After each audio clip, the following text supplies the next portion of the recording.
Pas de chômage partiel pour les salariés d'Alstom Crépin, c'est malheureusement nos intérimaires qui pâtiront des mauvais choix stratégiques par les non-renouvellements de plusieurs contrats.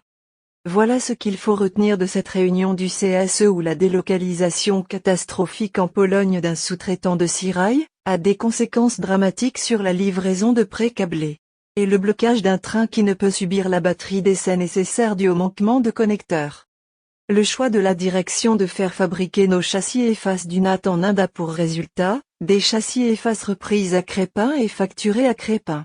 Résultat, 3 châssis déjà payés à Salvi par Crépin risquent purement et simplement de finir à la poubelle et cela sans nous être remboursés. Le constat est amer, nous allons potentiellement perdre 9 trains 3 NAT et 6 régios.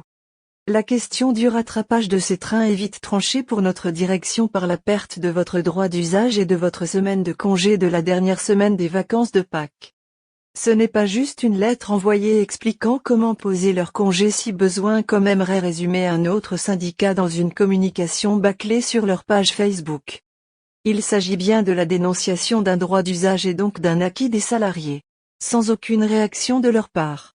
Encore un exemple que la lutte pour la préservation de nos acquis sociaux, est, à géométrie variable pour ce syndicat, pas pour votre syndicat Sud.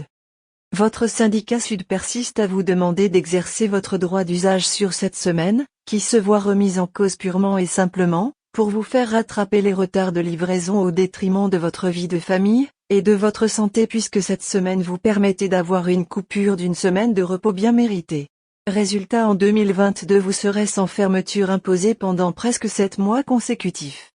En réalité, le pire reste à venir pour 2022, la direction évoque des renégociations compliquées avec le client sur le planning de livraison, où il faut rajouter ces 9 trains de retard, attention aux cadences prévues pour 2022 qui s'annoncent catastrophiques.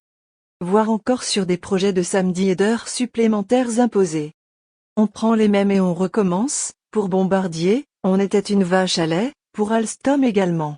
Crépin et les salariés ne doivent pas payer pour les conneries des autres. Encore une fois, nous allons en payer les conséquences, dans nos négociations salariales en plus de notre intéressement. Pour Sud, ce n'est pas aux salariés de payer les pots cassés à la place des responsables du fiasco.